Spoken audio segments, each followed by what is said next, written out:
오늘은 제목을 그냥 좀 재밌게 지어봤어요. 꿈도 꾸지 마라. 네, 꿈도 꾸지 마라.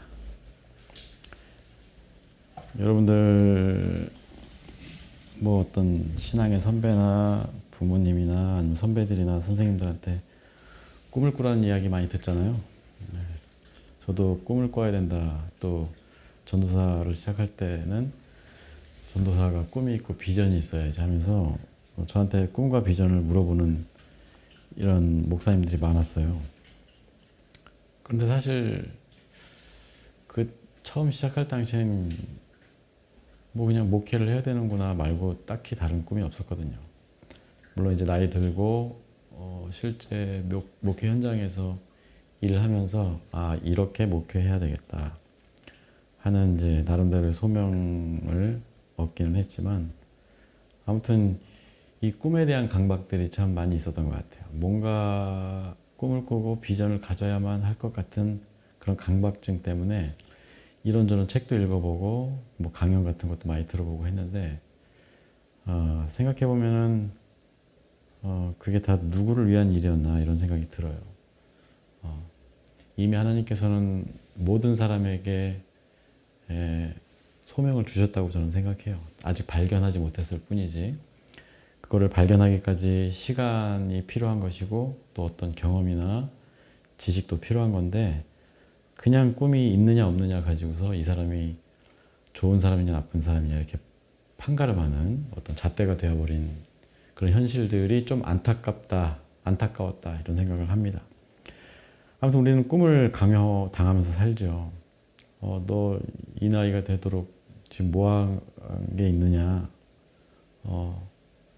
빨리 뭐 좀 해봐라. 장가 가라. 시집 가라. 돈은 언제 모을래. 네. 지금 당장이 아니라 이제 앞으로 10년, 20년, 30년, 40년 후의 일을 가지고 이 현재의 모습을 평가하고 그 사람에 대해서 뭐 이래라 저래라 하는 처방들을 많이 내리는 그런 시절을 우리가 살고 있죠. 이거는 뭐 요즘뿐만이 아니고 아마 뭐 고대로부터 지금까지 아마 그랬던 것 같아요. 교회에서는 특히 요셉의 이야기를 많이 합니다. 그리고 우리가 또 2002년 월드컵 때는 뭐 꿈은 이루어진다 해가지고 사실 저는 뭐 4등까지 했지만 심판들의 도움도 좀 있었다고 저는 보거든요. 이렇게 가면 약간 역적같이 생각하는 분들이 그때는 참 많았는데 객관적으로 돌아보면 사실 좀 편파적인 그런 심판들도 한국에게 더 유리하게 없지 않았죠. 아무튼 뭐 어느 정도 실력도 되고 조직력이나 이런 것들 감독이 또 훌륭해서 잘 됐고 또 무엇보다 우리나라에서 열리는 월드컵이기 때문에 사기도 충천해 있었을 것이고 뭐 그런 점에서 뭐 요행으로 4등까지 올라갔다 생각하진 않지만 아무튼 그렇습니다. 아무튼 그래요. 지금 제가 좀 전에 얘기했던 요셉 이야기도 교회에서 많이 하면서 뭐라고 제가 2002년 얘기를 왜 했냐면은 그때 이제 꿈에 대한 이야기들을 교회에서도 많이 했거든요. 어떤 수련회는 꿈은 이루어진다라는 제목으로 수련을 하는 데 가서 제가 연주하고 뭐 이랬던 기억도 나고. 네. 요셉이 형들에게 핍박을 받아서 종이 되고 애굽의 어떤 관료 집에 들어가서 종살이를 하고 노예로 살다가 애굽의 이집트의 총리까지 오르는 이런 신화적인 성공 이런 것들을 보면서 이런 것들을 예로 들면서 우리 그리스도인들에게 꿈을 가져라 하면서 연결되는 게 항상 교회가 막 성장하고 부흥하는 것과 연결짓는 이런 사람들이 많았었는데 뭐 개인의 성공이든 뭐 교회나 어떤 단체나 기업의 성공이든 뭐 이런 이야기가 그때는 이제 먹혔던 거예요. 꿈을 가지면 비전을 가지면 이루어진다. 네. 10번 찍고 안 넘어가는 나무 없다면서 10번, 20번, 100번 찍고 그런데 통계적으로 보면 그렇게 성공을 꿈꾸는 사람들 중에 실제로 우리가 성공이라고 부를 만한 그 위치까지 올라가는 경우는 굉장히 극소수거든요. 네. 현실과 이 꿈, 이상과의 괴리는 사실 굉장히 큰 거예요. 그런데도 불구하고 아직도 요셉을 들먹이면서 꿈을 꾸라고 부추기는 교회들도 많고 또 사회에서도 마찬가지예요. 백없고 힘없는 사람들이 무슨 수를 써서 평직원으로 들어가서 사장까지 하고 뭐 이런 일이 있겠어요. 그 많은 스펙을 갖추고 인맥을 갖추고 좋은 성격을 가져야 뭐 그것도 가능한 일이고 여러 가지 잔 기술들도 많아야 되고 아무튼 그런데도 불구하고 꿈을 이룰 수 있는 사람이 뭐 넉넉하게 잡는다고 해도 뭐 10,000명에 1명, 예, 뭐 실제로는 뭐 몇백만 명 중에 1명 될까 말까겠죠. 그런데 꿈을 꿔라, 비전을 가지면 성공할 수 있다, 이렇게 입에 발린 소리를 하는 그 자기계발서들이 아직도 굉장히 많이 있는 것 같아요.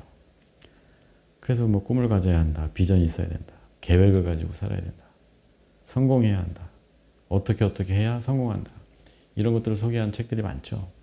제가 몇 번 말씀드린 것 같지만 그런 책들은 거의 쓰레기라고 생각하시면 되고 그냥 버리시면 됩니다. 누가 주더라도 그냥 쓰레기통에 버리든지 재활용 보내시면 되고요. 우리가 여기서 한 가지 생각해 볼 문제가 있어요. 그래, 우리가 비전을 갖고 꿈을 갖고 사는 건 좋은데, 그래, 그렇게 해서 성공을 한다면, 사회적으로 그렇게 성공한다면 그것이 잘 산 것인가? 그것이 나를 행복하게 하는가? 이걸 물어봐야 돼요. 실제로 정치인이든 누구든 높은 곳까지 올라가고 국회의원 배지도 달고 뭘 하는 사람들 중에 거기에서 만족하고 멈추는 사람이 얼마나 있을까요? 다들 더 욕심내다가 뭐 이낙연 같은 사람도 평판이 좋았고 어쩌고저쩌고 했지만 거기까지 올라가서도 만족 못하다가 대권까지 꿈꾸면서 말하자면 나라가 잘 될 수 있는 기회까지도 망가뜨려버린 어떻게 보면 역적 같은 사람이 되어버렸잖아요. 네, 어떤 자기 욕망을 어떤 뭐랄까요, 옳다고 생각하는 어떤 그런 이론이나 자기 주장의 주장으로 이렇게 포장해서 결국에는 자기도 망하고 상대방도 망가뜨리는 그런 게 과연 성공인가? 뭐 당 대표도 하고 또 총리도 하고 국회의원도 하고 그 정도면 성공했잖아요. 그런데도 불구하고 이 성공이라고 하는 것은 자기가 자기의 어떤 상식과 자신의 꿈 이런 것들에 비해서 탐욕이나 이런 것들이 더 크다고 한다면 언제든지 이러한 것들은 무너질 수 있고 결국에는 타락할 수밖에 없다. 그래서 꿈이라는 게 막연하게 좋고 비전이 뭐 필요한 것처럼 이야기하지만 그런 것들은 어떻게 보면 우리의 삶을 망가뜨릴 수도 있는, 그래서 꿈을 꾸더라도 어떤 꿈을 꾸는지 어떤 비전을 가져야 되는지 우리가 고민해 봐야 하는 겁니다. 그래서 이런 꿈과 계획이 없으면, 비전이 없으면 실패한 삶인가, 이것도 한번 돌아봐야 돼요. 우리 보통의 세속의 기준으로 보면 성공한 삶이냐 실패한 삶이냐, 결국에는 어떤 높은 지위를 올라가든지 어떤 재산을 축적한다든지 여기에 기준을 두고 살잖아요. 그런데 안타깝게도 서울에서 제가 그 통계를 봤는데 재산세 전체가 만약에 100만 원이다 했을 때 그 중에 한 7, 80%를 내는 사람은 상위 1, 2% 밖에 되지 않는다고 제가 얼핏 들은 것 같아요. 여기 숫자는 제가 약해서 한번 여러분들 찾아서 참조해 보시면 좋을 것 같고, 실제로 대부분의 부는 일부 성공했다고 스스로 떠벌리지 않는 누군가가 그 부와 권력을 다 거머쥐고 있고, 사실 그 외에는 이 사회적인 어떤 뭐라고 그래요, 이 기준으로 봤을 때 정말 성공했다라고 보기에 힘든 성공들이 상당히 많이 있는 것이고, 그것이 성공한 건지 아닌지도 사실 모호하다는 거예요. 무엇이 성공한 삶이고 무엇이 꿈꾸는 인생인가. 우리가 맨날 꿈을 꾸고 비전을 갖자고 이야기하지만 왜 그 꿈을 꿔야 되는지, 왜 계획을 가지고 살아야 되는지 그 목적이 없으면 다 개꿈이 되는 것이죠. 그리고 오히려 그 지위에 올라갔을 때 그만큼의 어떤 돈을 벌었을 때 만족하지 못하고 더 높은 곳으로 올라가기 위해서 또 하나님처럼 눈이 밝아지기 위해서 욕심내다가 망하는 경우를 참 많이 보게 된다는 거예요. 헛된 꿈은 위험하다. 그런 꿈은 꿀 필요도 없고 꾸어서는 안 되는 꿈이다. 그래서 꿈도 꾸지 마라 라고 제목을 한번 적어 봤습니다. 그래서 목적 없는 꿈은 극단적으로 얘기하면 전쟁도 일으킬 수 있는 거예요. 뭐 히틀러 같은 사람이 유대인들 600만 명 학살을 했잖아요. 그리고 전두환도 광주의 무고한 시민들을 학살하고 이승만도 자기 살겠다고 한강다리를 끊어버려서 수십만 수백만을 궁지에 몰아넣고 또 실제로 서북청년단 있죠. 그 서울의 그 어떤 교회야? 영락교회 목사. 네, 그 목사 이름이 갑자기 생각이 안 나네요. 김경직인가? 그 목사 지금 기념관도 저기 장신대감에 있는데 참 웃겨요. 그런 사람들이 앞장서서 그 빨갱이들 죽인다고 또 제주 4.3 사건에 개입해서 4.3 이런 데 가담해서 수십 수백 명을 죽이고 탄압했던 자신들의 꿈, 왜곡된 꿈과 목적 때문에 누군가는 죽어야 하는 이런 탐욕스러운 꿈이라면 이런 것들은 꾸지 않아도 아니 꾸어서도 안 된다. 이런 말씀을 드리고 싶어요. 지금도 많은 기업들이 효율성 또 뭐라고 그래요? 한경직, 김경직이 아니라 한경직. 고맙습니다. 역시 신학도는 달라. 네, 한경직 목사 그렇게 존경을 받고 있는데 이해가 안 되거든요. 사실 그 사람이 왜 존경을 받는지. 그 사람이 한 일들이 있고 그 사람이 뿌린 씨 때문에 지금까지도 빨갱이니 뭐니 해서 얼마나 나라가 두 쪽으로 나뉘어져 있어요. 이승만을 비롯해서 그 같은 무리예요, 사실. 같이 미국에서 공부하고 같이 미국물 먹고 미국에 대한 사대주의로 그걸 발판으로 또 파시즘 같은 어떤 뭐라 그래요, 그 공산주의 이념을 이용해서 자신들의 권력과 지위를 얻었고 늘려갔던 이런 사람들. 저는 이해가 되지 않고 그 사람을 기념관까지 세운다는 것 자체가 얼마나 이 한국의 교회와 교수들과 목사들이 역사의식이 없고 무능하고 또 이렇게 부패했는가 보여주는 척도가 아닌가 저는 생각을 합니다. 약간 딴 얘기 했지만 아무튼 꿈을 갖는 건 좋아요. 좋긴 좋은데 그 꿈이 어떤 기초에 세워져 있는가 이게 중요한 거예요. 그리고 그 꿈을 갖게 된 계기가 무엇인가도 중요한 거예요. 그냥 기계적으로 내가 꿈을 가져야지 해서 막 이것저것 찾다가 이거 해야지 하고서 욕심내는 거랑 하나님이 나에게 어떤 소명을 주는 때가 오는데 그 때에 하나님의 부르심에 응답한 것인지 이거에 따라서 우리의 목적지, 종착적은 완전히 다른 곳이 되어 있을 것이다. 이게 말씀드릴 수가 있어요. 그래서 하나님의 부르심에 응답하는 그 꿈이 진짜 꿈이고 그 꿈이 이루어졌을 때 나도 살지만 나 때문에 또 누군가가 함께 살아갈 수 있는 이런 꿈이 되는 겁니다. 일부 정치인들이라고 하기엔 너무 많은 정치인들과 윤석열 같은 사람들의 꿈 때문에 더 많은 사람들의 꿈이 짓밟히고 깨어지고 흐트러지고 이런 일들이 지금 벌어지고 있잖아요. 그래서 우리 그리스도인이라고 하는 거는 이런 속세의 분위기에 휘말려들지 않고 하나님이 주신 그런 비전을 품기 위해서 꿈을 갖기 위해서 기도하고 애써야 되는 사람들이다. 우리가 이걸 꼭 기억했으면 좋겠습니다. 아무튼 누가 이렇게 정치적으로 막 분탕질을 하지 않더라도 이 사회는 자본주의 사회로서 서로 경쟁할 것을 요구하고 또 이 어떤 스탠다드를 자꾸 요구해요. 이 무한 경쟁 시대에서 또 이런 자본주의 시대에서는.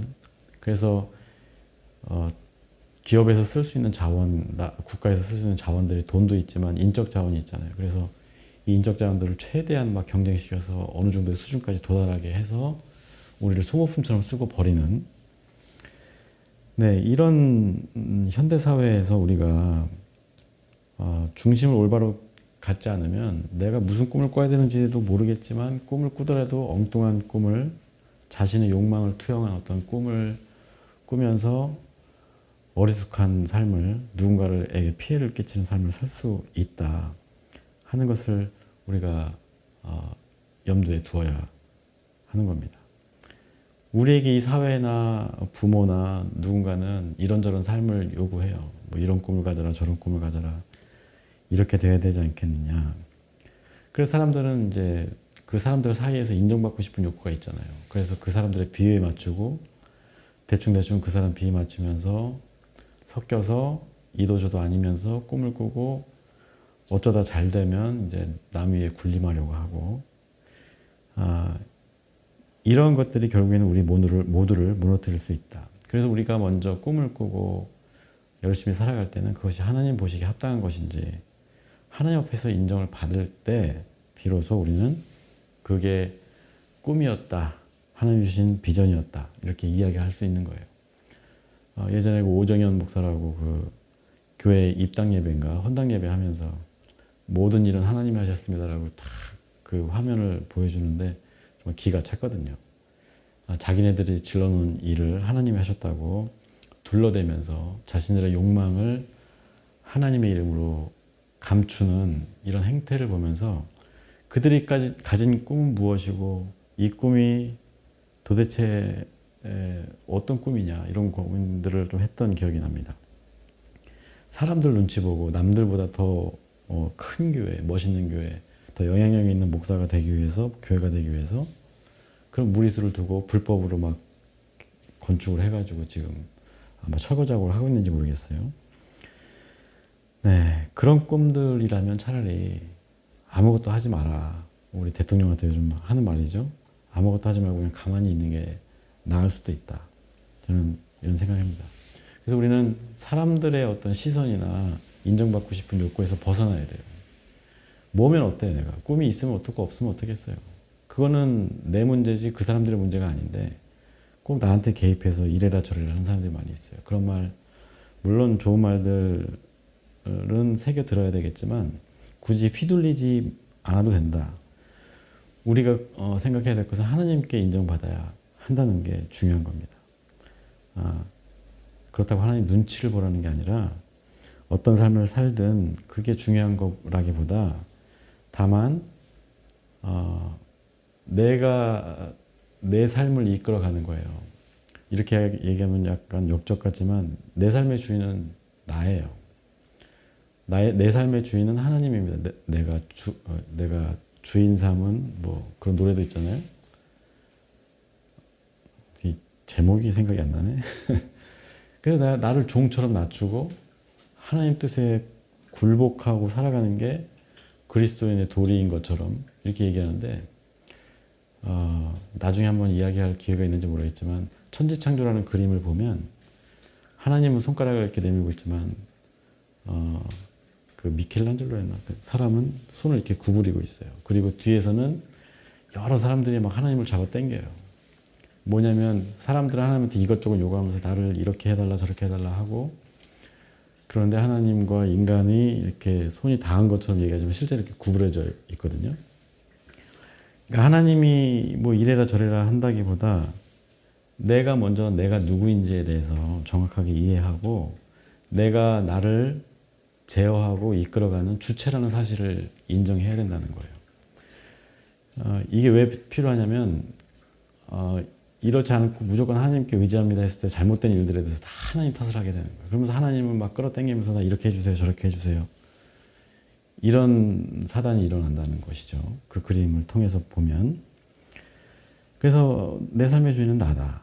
다만 하나님을 믿는 사람으로서 하나님의 계명 안에서 사랑하고 존중하고 생명을 귀히 여기는 그 마음을 가지고 하나님이 나에게 전권을 주신 거예요. 내가 나를 어떻게 다루어갈 것인가. 지난 시간에도 얘기했지만 나에게 주어진 권리나 권한도 있지만 내 앞에 있는 죄까지도 내가 다스릴 수 있는 그런 사람이 돼야 되는 거예요. 그 주체가 나인데 앞서 말씀드린 것들은 사람들에 의해서 사람들의 말에 의해서 내가 이리 갔다 저리 갔다 한다는 말씀을 제가 이렇게 막 거창하게 돌려서 얘기를 드린 것이죠. 이전 국회의장 같은 사람이나 이런 사람들도 여당에 끌려다녔다가 야당에 끌려다녔다가 이러지도 못하고 저러지도 못하고 그런 모습을 우리가 볼 수 있죠. 그래서 우리가 결국에는 하나님을 사랑하는 사람으로서 최소한의 자기 절제를 가지고 내 삶을 주도하고 내가 판단하고 내가 결정할 수 있어야 한다는 거예요. 그럴 때 그런 사람이 꿈을 가질 때 의미가 있다는 겁니다. 예, 남에게 보여주기 위해서 남들과 비교해서 좀 우위에 있는 것처럼 보이기 위해서 꿈을 갖는 거, 그건 꿈이 아니라 욕망이죠. 네, 그걸 꿈이라고 표현도 할 수 있겠지만 이 욕망과 꿈을 우리가 잘 분별해야 하는 겁니다. 그래서 우리가 이제 자꾸 남들과 비교하기 때문에 이 꿈에 대한 강박을 갖게 되는 거기도 해요. 가난하면 어떻고 좀 못생기면 어떻고 조금 무식하면 어떻겠어요. 네, 우리는 이 비교의식 속에서 결국에는 열등감을 느끼고 어떤 피해의식에 빠지게 되고 이런 겁니다. 그것은 결국 우리로 하여금 욕심을 갖게 하고 탐욕을 갖게 하는 것이죠. 그래서 엉뚱한 꿈을 꾸면서 엉뚱한 길로 들어서게 됩니다. 물론 다행히도 대부분은 그 꿈을 실현하지 못하고 하늘나라로 가지만 그 중에는 성공한 것처럼 보이는 사람들 때문에 이 세계가 참 불안정해지는 거예요. 아무튼 이렇게 하나님이 빠지고 인간적인 욕심이나 탐욕에 기초해서 이 꿈을 가지고 비전을 가지게 된다면 아무리 원대한 꿈일지라도 그것은 사람을 살리는 일이 아니라 사람을 죽이는 일이라는 것을 우리가 반드시 기억해야 합니다. 좀 전에 제가 사랑의 교회도 말씀드렸지만 한경진 목사도 마찬가지고 자신의 어떤 인간적인 한계, 자신의 욕심이나 탐욕이나 또 왜곡된 어떤 신앙 체계에 의해서 만들어진 이런 열망들은 꿈이 아니라 내 욕심이고 욕망이다. 이 사실을 꼭 기억했으면 좋겠습니다. 그래서 여러분들이 이제 이제 다 컸으니까 진로에 대한 걱정 별로 안 하시겠지만 어쨌건 이 진로라는 거는 죽을 때까지 또 바뀔 수 있는 거니까 우리가 또 걱정할 때마다 또 그런 어떤 새로운 길을 도전할 때마다 이 사실을 좀 기억했으면 좋겠어요. 내가 가진 이 꿈이, 비전이 내 욕망의 어떤 발현인가 아니면 하나님이 주신 소명인가, 이걸 구분했을 때 여러분들의 삶은 180도 달라질 수 있다. 네. 오늘 본문에 보면 제가 본문에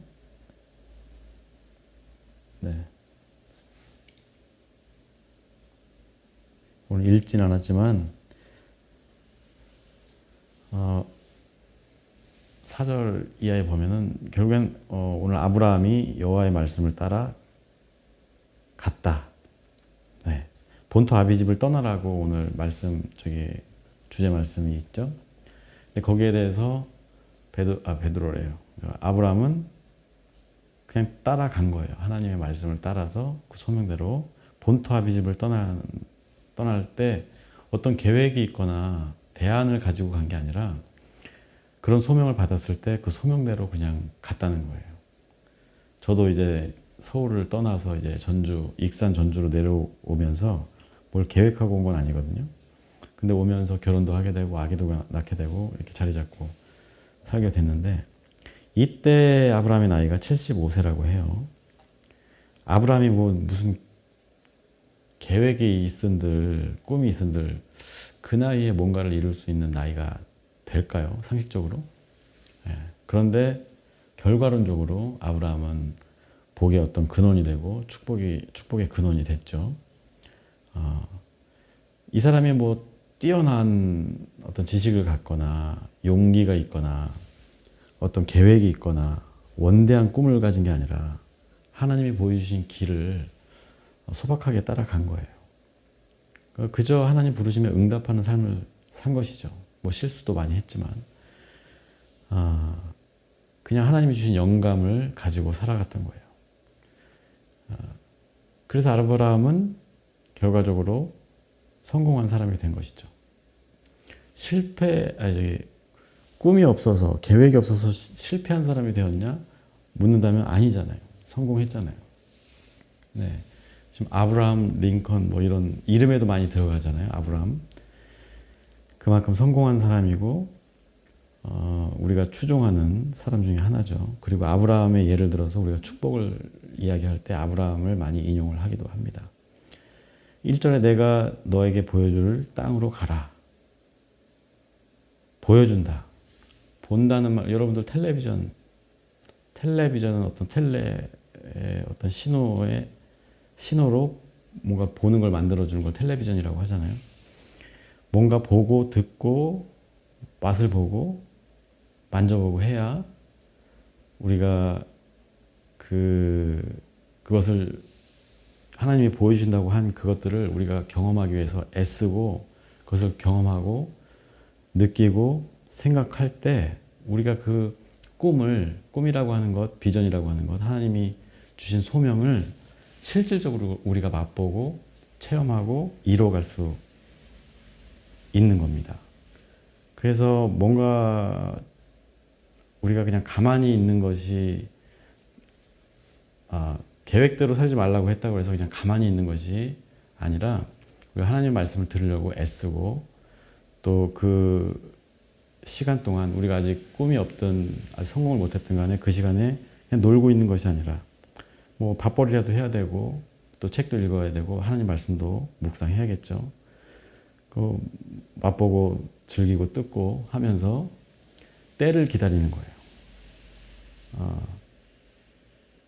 이게 뭔가 그래서 언젠가 내 마음에 와닿고 내가 볼 수 있고 만질 수 있는 그 무언가가 다가왔을 때 우리가 그 꿈을 이룰 수가 있는 거예요. 그냥 제자리에서 그냥 가만히 있는다고 해서 모든 게 이루어지는 게 아니라는 것이죠. 대부분은 그냥 누군가 꿈을 가져야 한다, 비전을 가져야 한다 하니까 뭔가 있어야 한다고 하니까 그냥 그 꿈을 가지려고 무언가 되려고 발버둥을 치죠. 그러나 그에 앞서서 우리가 하나님의 말씀에 귀 기울이는 그런 침묵의 시간도 필요하다 하는 겁니다. 그래서 언젠가 하나님이 우리에게 말씀하실 때 본토 아비집을 떠나라고 하면 기꺼이 떠나는 것이죠. 그것이 나에게 해가 될지 득이 될지 모르더라도 계획이 있든지 없든지 그 하나님이 지시한 곳으로 떠날 때 우리는 많은 것을 듣고 보고 느끼고 경험하면서 하나님의 뜻이 무엇인지 알게 되고 하나님의 뜻을 이루어가는 우리의 꿈을 완성해가는 삶을 살 수 있는 겁니다. 네. 그래 우리가 이 본토의 아비집을 떠나지 않으면 아무것도 할 수가 없는 거예요. 보고 듣고 느끼는 것도 있을 수가 없겠죠. 오히려 거기서 가만히 앉아서 꾸는 헛된 꿈들은 누군가를 힘들게 하는 꿈이 될 수도 있다. 네. 그래서 뚜렷한 목적 없이 그냥 꿈을 가져야 된다는 강박증, 이걸 우리가 이겨내지 못하면 우리는 중독자가 되는 거예요. 그냥 돈 많이 버는 중독, 뭐 성공으로 가는 중독, 명예에 대한 집착, 돈에 대한 집착, 이런 것들로 우리의 인생을 망가뜨릴 수 있다는 거예요. 이런 삶에는 만족이 없거든요. 궁극적으로는 우리가 만족하면서 행복을 느껴야 되는데 목적 없는 이런 꿈은 우리를 더 목마르게 하고 우리를 더 가난하게 만든다는 거예요. 또 강박적으로 만들고. 네. 또 예뻐야 된다는 강박증 있는 사람들 죽을 때까지 막 성형수술 하잖아요. 성형수술 할수록 더 이상하고 못생겨지고 뭐랄까요. 불완전해 보이는데 이 중독에 빠지면 더 추한 모습으로 변하게 되는 것이죠. 네, 이런 꿈이라면 그냥 쓰레기통에 처박아 두는 것이 좋다. 꿈도 꾸지 마라. 네, 제가 오늘 드리고 싶은 말씀입니다. 아무튼 언젠가 우리를 꿈꾸게 하는 시간이 이제 다가올 거예요. 진짜 꿈을 꾸게 되는 시간이 다가오는데 우리는 그때까지 기다려야 하는 것이죠. 그래서 조급해하지 말고 일단 자기가 할 수 있는 일들을 하는 거예요. 돈도 좀 벌어야 하고 책도 좀 읽고 성경도 좀 읽고 여행도 다니면서 하나님이 지시할 때까지 이 땅으로 가라 저기로 가라 할 때까지 우리가 기다림의 시간을 가지면서 이것저것 경험도 하고 이게 편하게 좀 살았으면 좋겠어요. 사유하면서 생각 없이 그냥 하루하루를 그냥 어떤 도파민 분비되는 일들에만 몰두할 것이 아니라 조용히 나 자신을 돌아보면서 내가 어떤 존재인지, 하나님과 나 사이에 어떤 관계가 만들어지고 있는지 이런 것들을 생각하다 보면 하나님이 우리를 꿈꾸게 하는 그 순간이 우리에게 주어진다 하는 겁니다. 우리가 두려움을 갖기 때문에 자꾸 미래에 대한 강박을 가지고 막 꿈을 꾸려고 애를 쓰는 것 같아요. 저도 돌아보면 그렇고. 근데 제가 경험해 보면 걱정한다고 해서 미래가 뭐 바뀌거나 달라지는 건 아무것도 없더라고요. 이 말씀은 뭐 여러 번 말씀드렸으니까 아실 테고, 우리가 뭔가 투자하고 노력한다고 해서 모두 성공할 수도 없다는 것도 우리가 잘 알고 있어야 하고, 내가 할 수 있는 일이 크든 작든 간에 그 일을 하면서 때를 기다리는 거예요. 어느 순간 그 때를 만나게 되면 내가 가야 할 길이 뚜렷하게 이제 보이게 되는 것이죠. 꿈을 꿔야지 해서 꾸는 게 아니라 이 꿈은 주어진다. 저는 이렇게 이야기하고 싶어요. 그냥 그 꿈이 주어지면 생기가 넘치고 게으른 사람이 부지런해지고 그렇잖아요. 여러분들 연애 다 해보셨을 테니까 아시겠지만 연애 초창기 때 어때요? 엄청 부지런해지잖아요. 외모도 가꾸고 아침에 만나자 그러면 일찍 일어나서 준비하고 나가고, 이렇게 우리가 꿈을 갖게 되면 하나님이 주신 어떤 소명을 얻게 되면 우리는 세상 사람들이 얘기하는 것처럼 이래라 저래라 하는 소리 듣지 않아도 누구나 다 자연스럽게 우리가 해야 할 일을 정확히 알고 수행할 수 있는 능력을 다 가지고 있다는 겁니다. 그래서 온 세상을 다 불태워버릴 것처럼 열정을 가지고 살 수 있게 되는 거예요. 그래서 괜히 지금 뭐 꿈꾼다 하면서 뭐 이것저것 준비한다 하면서 굳이 시간을 허투루 쓰고 또 힘 빼고 실망하면서 살 이유가 우리에겐 전혀 없다. 이 사실을 좀 기억했으면 좋겠습니다. 그래서 우리가 가만히 있는 것이 아니라 계속해서 하나님 뜻을 구하고 또 기다리고 그리고 경험하고 이런 일들을 계속 했으면 좋겠어요. 이 사회는 꿈을 강요하는 사회죠. 어느 정도 지성이 있는 사람이라면 다 알죠. 모두가 그 꿈을 이룰 수 없다는 것을 아까도 말씀드렸던 것처럼. 그런데 왜 큰 꿈을 꿔라, 노력하면 된다고 이야기합니까?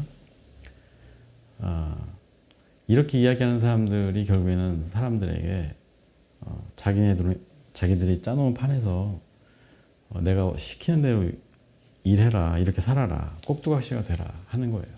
그래서 성공한 사람들의 자기계발서는 굉장히 위험한 책이고 우리를 망가뜨리고 어떻게 보면 가스라이팅, 이 사회를 향해서 아직 꿈을 갖지 못한 젊은이들에게 가스라이팅을 하는 것과 다를 바 없다.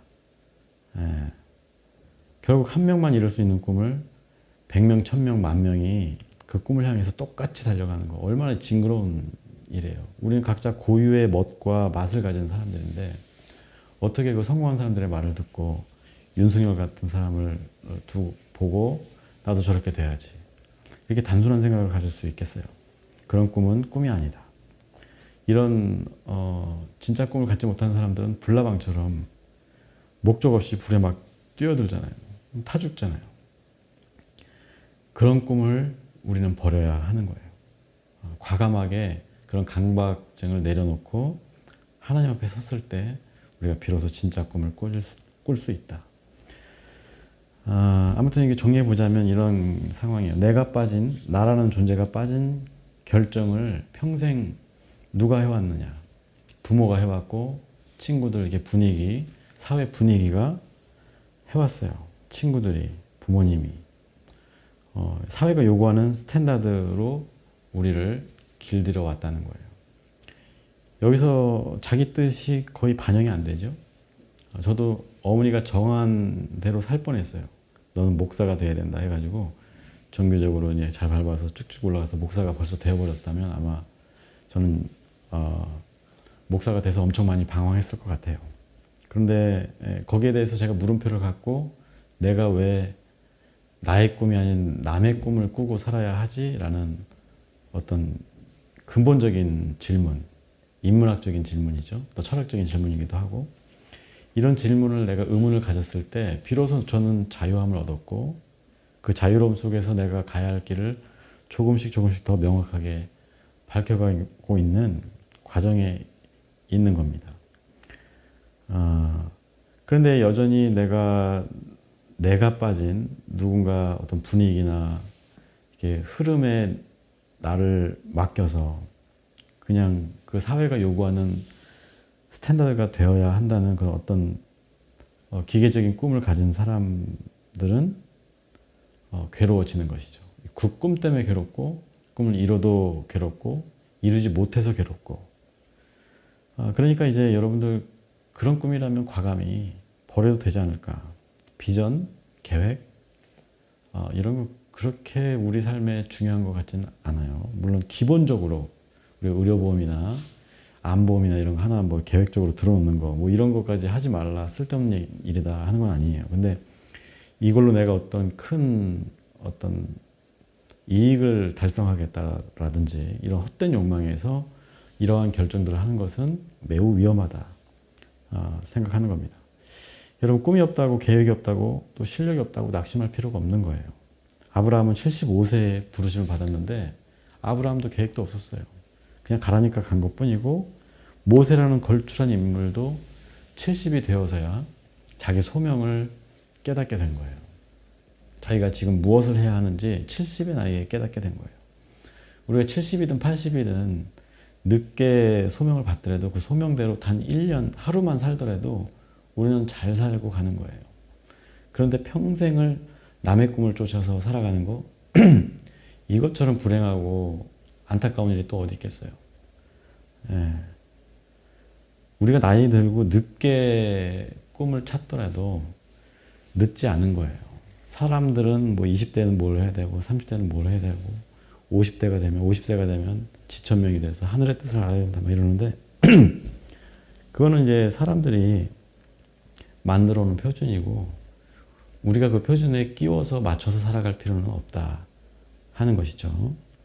그래서 여러분들 뭐 그렇게 꿈을 꿔야 될 그런 나이가 따로 있는 것은 아니다.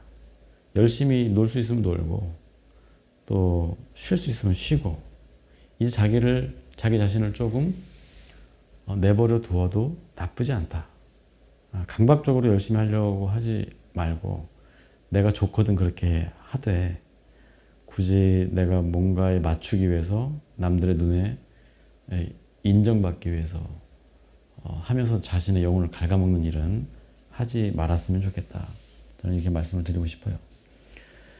아무튼 우리는 열심히 기본적인 일은 하되 열심히 놀고 공부하면서 하나님 만드신 이 세계를 다양하게 경험하고 그런 것들을 사람들과 또 공유하기도 하고 서로 사랑하면서 살면 돼요. 뭔가 하려고 아둥바둥 하는 것보다 사실 이런 사람이 제일 무섭거든요. 뭔가 하려고 그냥 아둥바둥 하는 사람들. 물론 이런 사람도 한두 사람은 필요하겠지만 모든 사람들이 이렇게 살아야 된다고 하는 어떤 표준에 우리가 매여 있다면 그것은 좀 뭔가 어색하고 불편한 것이다.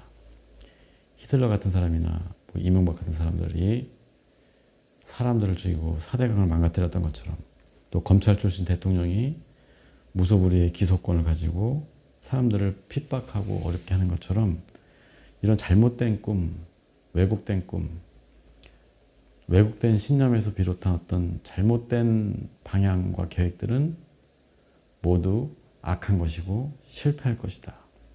네. 성공해야 한다. 이런 세상적 가치에 사로잡혀 있으면 매일매일 남들과 싸워야 돼요.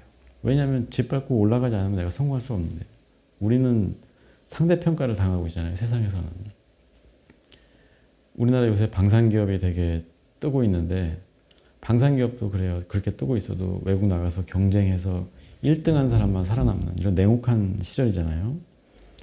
네. 그래서 우리가 이 세상적 가치를 기준으로 삼고 나를 거기에 끼워 맞추려고 하다 보면 불행해진다는 거. 아무리 열심히 해도 1등하는 거 쉽지 않다. 오히려 어차피 1등 못할 거 이 시간에 그렇게 아둥바둥하고 신경 쓰면서 할 거 내려놓고 좀 편하게 살면서 때를 기다리자. 네. 오늘의 요지는 그겁니다. 네, 1등은 하나고 나머지는 다 꼴등이에요. 사실 어떤 수주전을 펼쳤을 때도 무기를 팔든 뭘 팔든 1등만 팔리는 거지 2등, 3등은 등수는 의미가 없는 것이죠. 거기에 우리가 목을 맬 필요가 없다 하는 거예요. 그래서 자기 자신을 그런 경쟁에 내몰고 스스로 열등감에 사로잡히게 하고 박탈감에 시달리도록 하는 것만큼 어리석은 게 무엇이 있겠느냐. 네. 네, 그래서 그런 어떤 세상의 흐름과 싸우는 것이 진짜 값진 싸움인 거예요. 네, 거기에 휩쓸려서 내가 원하지 않는 싸움을 하는 것보다는 내가 내 삶을 주도적으로 이끌고 가면서 내가 받은 소명에 충실하고 내가 받을 소명에 관심을 갖는 것이 훨씬 아름답고 유익하다. 네. 이제 꿈은 버려라. 제가 이렇게 말씀드리고 싶어요. 이 의미는 앞서 말씀 들으신 분 다 이해하셨을 것이고 뭐 꿈을 이룬다고 해서 다 성공하는 것은 아니지만 그 꿈을 가진 사람이 행복하게 살 수 있는 거예요. 그래서 하나님이 주시면 그 꿈을 받아서 그걸 살살 이루어가면서 행복하게 사는 거예요. 누리면서 사는 것이죠. 이 꿈을 누려야 되는데 이 꿈에 짓눌리고 억눌려서 살아가는 거. 이거 한번 생각해 봐야 되지 않겠어요? 네.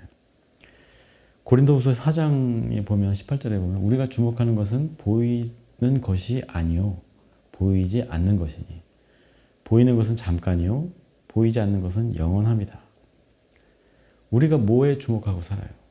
네, 세상이 말하는 성공, 세상이 말하는 꿈 이런 것들을 우리가 보고 살아요. 그러나 이렇게 보는 것, 우리가 주목하는 것은 영원한 것이 아니라는 거죠.